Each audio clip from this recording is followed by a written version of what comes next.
पहलगाम आतंकी हमले के बाद केंद्र सरकार ने कई सख्त फैसले लिए हैं, जिनमें एक बड़ा फैसला था कि वीजा लेकर के आए भारत में पाकिस्तानी नागरिकों को 48 घंटे के भीतर अपने देश वापस लौटना होगा। और इस आदेश के बाद सभी की नजरें सीमा हैदर पर टिक गई थी। बीते लगभग 2.5 सालों से लगातार सुर्खियों में सीमा हैदर रहती हैं। पाकिस्तान से नेपाल के रास्ते भारत पहुंची सीमा हैदर ने अपने प्रेमी सचिन मीणा के साथ कई देशों की सरहदें पार करने के बाद शादी कर ली। क्या अब उसे वापस पाकिस्तान भेजा जाएगा? इस सवाल से लोगों के बीच में जिज्ञासा पैदा कर दी है, लेकिन फिलहाल जवाब है सीमा हैदर पाकिस्तान नहीं जाएगी। सीमा हैदर के वकील एपी सिंह ने कहा है कि सीमा का मामला किसी भी हाल में पहलगाम हमले से जोड़ना सही नहीं है।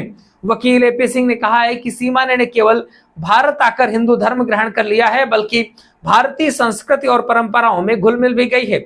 हिंदू रीति रिवाज से विवाह करने के बाद वह बच्चे की मां भी बन चुकी है। नवजात बेटी का नाम भारती मीणा उर्फ मीरा रखा गया है। उसका जन्म प्रमाण पत्र भी भारत सरकार की ओर से जारी किया जा चुका है। वकील एपी सिंह ने बताया कि सीमा ने पाकिस्तान में अपने पति से तलाक ले लिया था और वहां अपने पिता के साथ रहने लगी थी। बाद में नेपाल के रास्ते भारत आई और यहाँ आकर के कानूनी और हिंदू रीति रिवाज से धर्म परिवर्तन कर लिया। उसने भारत में रहने के सभी कानूनी प्रावधानों का पालन किया है और एटीएस की चल रही जांच में भी पूरा सहयोग किया है। सीमा के सभी दस्तावेज एटीएस के पास मौजूद हैं। वो अपने ससुराल रबुपुरा ग्रेटर नोएडा में एक स्थानीय अस्पताल के अलावा वो आज तक कहीं भी नहीं गई है। राष्ट्रपति के पास भी याचिका दायर करी गई है। फिलहाल सीमा न्यायालय के आदेश पर अपने पति सचिन मीणा के साथ रह रही है।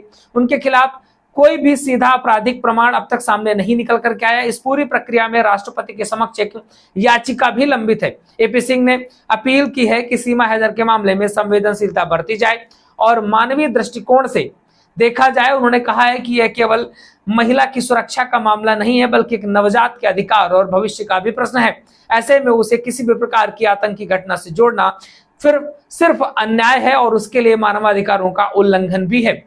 ये यहाँ पर वकील साहब एपी सिंह का कहना है। फिलहाल सीमा हैदर भारत से वापस जाती नजर नहीं आ रही है। वापस जाने के कोई भी आसार नहीं है। बाकी आपका क्या कहना है इस बारे में? क्या सीमा हैदर को भारत से वापस जाना चाहिए या फिर भारत में ही रहना चाहिए? लिख डालिए कमेंट बॉक्स में। लगातार अपडेट्स आपको मिलती रहेंगी। चैनल के साथ जुड़े रहिए। सब्सक्राइब नहीं किया कर लीजिएगा। फेसबुक पर देख रहे हैं तो प्लीज फॉलो जरूर करिएगा।